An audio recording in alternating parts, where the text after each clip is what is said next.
How to tell someone they are being stupid. Isn't it one of the biggest problems in life? You're looking at somebody being stupid and you can't say anything. Like your friend is eating walnuts to increase the size of their brain and you're thinking, what a waste of those walnuts. So stupidity is all around in you, me, and everybody else around you. But before we get into how to deal with it, let's first define it. I define it as when someone is not in touch with reality, it's stupidity. So the degree to which you get away from reality, the more stupid you are, until the point you're just delusional.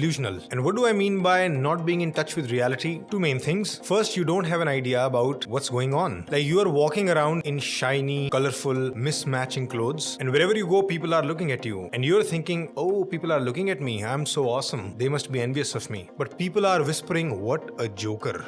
Now, technically, it's okay to look like a joker if you want that. That's your preference. But you are completely out of touch with reality, which is you have no idea what's actually going on in people's minds. That's the stupid part. Second thing is similar, which is being unaware of cause and effect. Like, what are the consequences of your actions? What are the diverse consequences of your actions? So, you're driving a car at very high speed. You are overspeeding. You're not wearing a seatbelt. You're aggressively overtaking people, trying to race everyone on the street. And in your mind, again, you're thinking, oh, this is so cool. This is what young people do. This is adventure. You find a lot of happiness from this. But 30 minutes later, your car ramps into a pole. The person sitting next to you is bleeding and cursing you. You are that stingy person who loves cheese but would not spend that extra 100 rupees for extra cheese on pizza. And now you have to pay 50,000 rupees to get your car repaired. Sounds like a lot of fun. 2-3 days of your life are gone taking the car to the repair shop and taking it back. So adventurous. My point is, what you did there, you thought that would give you a lot of happiness, but you were unaware of the consequences, or you were just not taking them into account. And that's the stupid part. You were risking your own life and the life of person sitting next to you. So basically, stupidity comes down to a bad understanding of the world and resulting bad choices, stupid thoughts, stupid behaviors. So the question is, how do you point out stupidity in other people without entering into a fist fight? Now, this is important to know because people around you will be stupid many times, and if you care about them, you would want to tell them. You would want them to fix their stupidity. But every time you try to tell them, you run into two problems. One is they just won't listen to you, like they won't even consider your information. And second one, the conversation would end up in a fight. So I'll give you three major ideas which can help you with this. So the first one is from global bad to specific neutral. See, if someone is being stupid, don't tell them you're so stupid. Please don't say it like that. I know every fiber in your body wants to say it, but please don't. Don't even say you are being stupid. You are being stupid is actually better than you are stupid, but still pretty bad. So remember this line, people are not stupid. Their activities are, their thoughts are, their behaviors are. Stupidity is part of that person, not the whole person. So never say you are stupid. And in general, people just don't like negative adjectives at all, like dumb, stupid, idiotic, etc. Avoid using them altogether. Remember, your goal is to give them information, not express all your emotions unfiltered. So to give information, the main trick here is that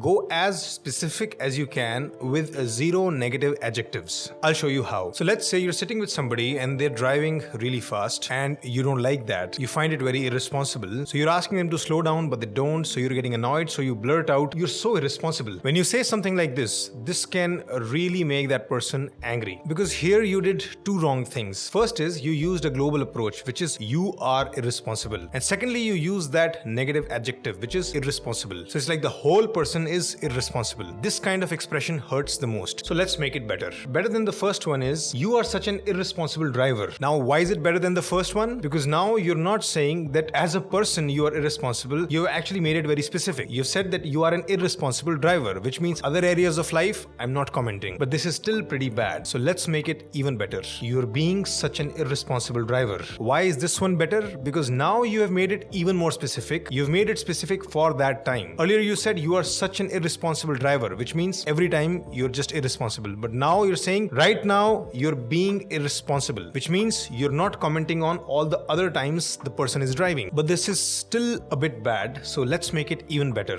Driving at this speed is irresponsible. Now what you've done is you've moved from the person to the activity. We don't like to hear negative adjectives about us as a whole, or even about our activities or specific traits. We can tolerate comments better when they are on specific activities, when the you thing is not involved. So when you said driving at such a speed is irresponsible, you moved from you being an irresponsible driver to driving at such a speed is irresponsible. So from the person you moved to an activity. So that's even better. But it's still a bit bad. So let's make it even better. This one is actually a big step. Driving at such a speed is dangerous. Now what we have done is we have removed the negative adjective for that person, which was irresponsible. From irresponsible, we went to describing the activity which was dangerous. We don't need the negative adjective. Like I explained at the beginning, when somebody is being stupid, what is lacking? They just lack an understanding of what's going on or what are the consequences. So your goal should be to just point out the reality which they might be missing. You don't need to express any negative emotions at all. By the way, we can still make it slightly better. Now I'm just going to advanced stages. Driving at such a high speed can be really dangerous. Earlier you said is dangerous. Now you're saying can be dangerous. And the difference is earlier your connotation was that you just know the truth and you are giving it to them. But by saying can be dangerous, you're saying it in a probabilistic manner. So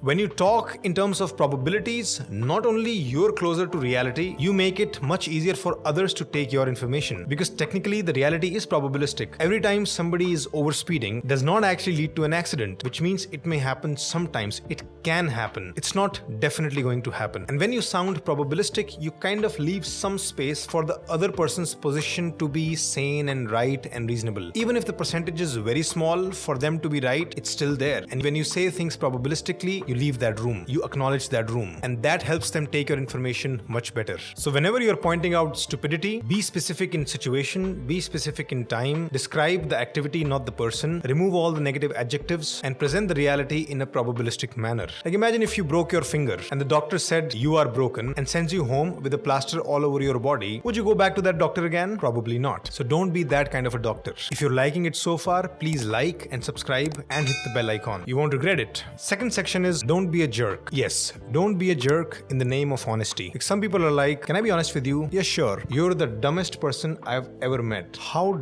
dare you? Well, I'm just being honest. Are you done? No, there's more. Your mom is dumb, your dad is dumb, your whole family is the dumbest family I've ever met. What the I'm just being honest. This is not honesty. I mean, it is, but this is more brutality and douchebaggery. Someone's being a jerk. See, when you're being honest, the goal is to just pass on some information about the reality that you think they may be missing. The goal is not to honestly vomit out all your emotions and judgments on that person and then feel good about yourself that, oh, I gave such a great thrashing. Whenever you honestly present your side of reality, you have to also be kind at the same time. Firstly, because that's how you want others to treat you. Secondly, if you attack people, they will not be open to your information and you will end up in a boxing match. So first manage your own emotions, your attitude, your tone, and then give advice. So to not be a jerk, you have to remember two fundamental things: goodwill and respect. Goodwill means you're always telling the other person, you're always indicating that I'm actually okay with you. I wish you well, and despite the stupidity that I see, I will still engage with you. I'm not going to isolate you. And respect means that you indicate to that person that I also see your strengths. I see your potential and you can learn to be better. And despite the specific stupid thing that I see, I will still treat you with dignity and not mock you. Those two things actually are easier said than done, because we actually enjoy disliking people. We actually enjoy mocking people. We have strong instincts to mock and ridicule people. Like we enjoy it when we are able to put somebody down with our words, when others laugh with us. But that's exactly the pleasure that you need to be careful about. I mean, if you're mocking somebody who's like an equal to you and it's consensual and both of you are having fun, then it's fine. But if it's one-sided, the other person is not liking it and you still keep doing it, then it's bad. In general, when in doubt, show goodwill and respect. When others can feel that you like them, you respect them, they can take a different point of view from you so much easier. They can listen to you with an open mind because now they're not threatened by you. They don't need to get defensive. You are on their side. It's not a fist fight anymore. It's cooperation now. Let's come to the third point. Offer, don't push. Don't stuff your comments down their throat like you're making foie gras. That's an exotic reference, isn't it? Those who don't know, foie gras is a French dish which is made by stuffing food down the throat of ducks through a pipe twice a day for like 2 weeks until their liver gets fat, like 6 to 10 times bigger, and then they kill the duck and eat the fatty liver. Apparently, it's pretty richer in taste, but sounds very cruel, right? It is. Many countries have actually banned foie gras. Stuffing your criticism down somebody else's throat is also pretty cruel. Don't do that. It's okay to say your point of view, but don't push too much. Remember, you're not responsible for changing them. You're actually not capable of changing them. And if you keep trying to change them against their will, that's the start of immorality. You should only offer your opinion. You should be like a salesman. You offer your stuff, they may or may not buy it. But don't be an annoying salesman also. Like, I went to Palika Bazaar this one time, like it's in Delhi. I entered a shop, browsed around for like 5 minutes, tried a jacket, didn't like it, didn't like anything else. So I was just about to leave. So I was leaving the shop and the guy got upset. Sir, aapne hamara itna time laga diya, kuch to leke jao. I was like, what? कितने में चाहिए बताओ? 1200 में चाहिए, दे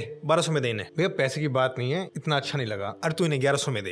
ऐसे थोड़ी होता है, शाम का टाइम है, आप ऐसे बिना लिए जा रहे हो, डाल बैग में डाल। I'm like, ये क्या है? वहां लगा एक फंडामेंटल राइट होना चाहिए कि right to not buy anything after entering a shop in Palika Bazaar. Constitution में ऐड कराओ इसे। इतना गिल्ट मेरे माँ बाप मुझे नहीं देते थे जब मैं उनका काम अपने छोटे भाई पे डाल देता था। So don't be that salesman. Don't give your advice to others like that. Point things out, back off. And just because you backed off right now doesn't mean you'll bring it up again tomorrow. Don't find such loopholes. Yeah, I'm just giving you a suggestion. Yeah, but you've given me this suggestion like 256 times before. Because you don't listen. See, it was never a suggestion. In the name of suggestion, you wanted to control and dominate. You were incapable of backing off, and that's bad. You need to learn to give up. Use your persistence in building your career, not in forcefully criticizing others. Just be prepared that people will repeat their stupidity 100 times, 200 times. They may never change. It's not your business. It's out of your hands. You can't keep trying. People can take your inputs once in a while if you do it nicely and specifically. So don't push, offer that too once in a while. I wish you a better time in pointing out stupidity to others. Let me know in the comments if it really helped. If you want to watch more videos on how to navigate your social life and deal with people, you can watch this playlist. Link is also in the description. Shridhar Life School is a team of psychologists who specialize in counseling. If you're going through very difficult times or you want to achieve higher well-being,